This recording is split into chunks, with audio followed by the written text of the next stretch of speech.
नमस्कार दोस्तों, मेरा नाम है हितेश और स्वागत करता हूं आज की इस वीडियो में, जहां हम बात करने वाले हैं Hindi test series part number 8 की। तो बिना किसी देरी के चलिए शुरू करते हैं।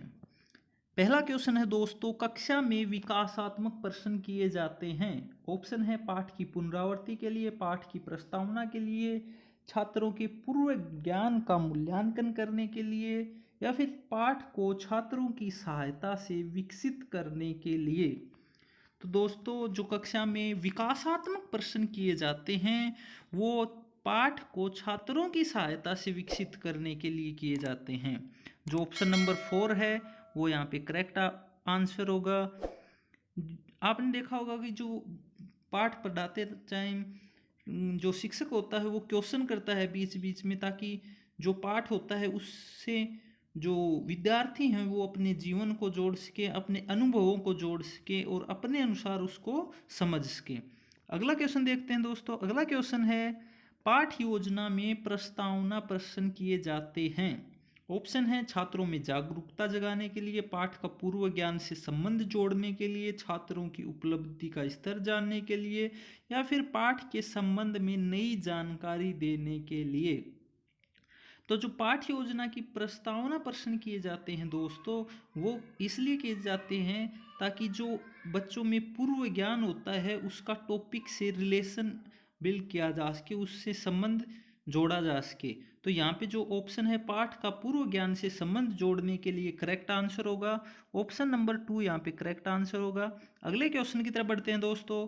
अगला क्वेश्चन है, प्राचीन काल में गुरु अपने शिष्यों को किस विधि से शिक्षा देते थे। ऑप्शन है आगमन विधि, व्याख्यान विधि, खोज विधि, या फिर प्रयोगशाला विधि। तो जो पुराना टाइम था उसमें जो गुरु होते थे दोस्तों वो सिर्फ प्रवचन देते थे, यानी व्याख्यान विधि के द्वारा सिखाया जाता था। तो ऑप्शन नंबर 2 यहाँ पे करेक्ट आंसर होगा। अगले क्वेश्चन की तरफ बढ़ते हैं दोस्तों। अगला क्वेश्चन है, प्राचीन स्तर पर कविता शिक्षण की उपयुक्त प्रणाली कौन सी है। ऑप्शन है व्याख्या प्रणाली, तुलना प्रणाली, गीत और अभिनय प्रणाली, या फिर व्यास प्रणाली। तो यहाँ पे ऑप्शन नंबर 3 करेक्ट होगा दोस्तों। गीत और अभिनय प्रणाली कविता शिक्षण की प्राचीन स्तर पर उपयुक्त प्रणाली मानी गई है। अगला क्वेश्चन देखते, निम्नलिखित में से कौन सी कहानी शिक्षण का उद्देश्य नहीं है। ऑप्शन है मनोरंजन, कल्पना शक्ति का विकास, चरित्र निर्माण, समय का सदुपयोग। तो यहाँ पे दोस्तों ऑप्शन नंबर 4 समय का सदुपयोग सही ऑप्शन आंसर रहेगा, ऑप्शन नंबर 4। चलिए अगले क्वेश्चन की तरफ बढ़ते हैं दोस्तों। अगला क्वेश्चन है, प्राथमिक कक्षाओं हेतु कहानी शिक्षण की कौन सी विधि उपयुक्त है। ऑप्शन है मौखिक कहानी कथन प्रणाली, चित्र प्रदर्शन प्रणाली, अधूरी कहानी पूर्ति प्रणाली, या फिर इनमें से कोई भी नहीं। तो प्राथमिक कक्षाओं हेतु जो कहानी शिक्षण की उपयुक्त विधि है वो है दोस्तों मौखिक कहानी कथन प्रणाली। ऑप्शन नंबर 1 यहाँ पे करेक्ट आंसर होगा। अगले क्वेश्चन की तरफ बढ़ते हैं दोस्तों। अगला क्वेश्चन है, माध्यमिक स्तर पर कविता शिक्षण की प्रणाली है। ऑप्शन है व्याख्या विधि, अर्थबोध विधि, गीत गाकर सुनना, या फिर उद्दीपन विधि।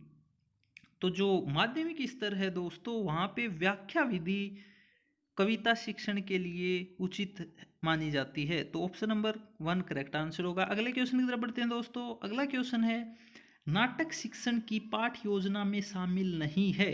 ऑप्शन है उद्देश्य कथन, मौन वाचन, पाठ का विकास, या फिर उपयुक्त सभी। तो जो नाटक शिक्षण होता है उसकी पाठ योजना में ना तो उद्देश्य कथन शामिल होता है, ना मौन वाचन, ना ही पाठ का विकास करना। तो ऑप्शन नंबर 4 यहाँ पे करेक्ट आंसर होगा। अगले क्वेश्चन की तरफ बढ़ते हैं दोस्तों। अगला क्वेश्चन है, समवाय विधि प्रयुक्त होती है। ऑप्शन है कविता शिक्षण में, कहानी शिक्षण में, व्याकरण शिक्षण में, या फिर एकांकी शिक्षण में। तो दोस्तों जो समवाय विधि होती है वो व्याकरण शिक्षण में प्रयुक्त की जाती है। तो ऑप्शन नंबर 3 यहाँ पे करेक्ट आंसर होगा। अगले क्वेश्चन और लास्ट क्वेश्चन की तरफ बढ़ते हैं दोस्तों। अगला क्वेश्चन है, कौन सा एक अप्रत्यक्ष रूप से मौखिक मूल्यांकन है। ऑप्शन है प्रश्नोत्तर, साहित्यिक प्रतियोगिताएं, रचना, या फिर शब्द ज्ञान। तो इसमें पूछा गया है एक मौखिक मूल्यांकन पूछा गया है अप्रत्यक्ष रूप से।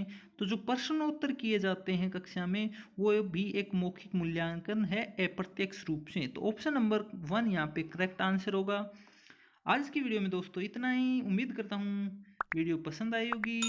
लाइक शेयर सब्सक्राइब कर सकते हैं दोस्तों। अगली वीडियो तक दोस्तों खुश रहिए, मुस्कुराते रहिए। Jai Hind, take care, bye bye.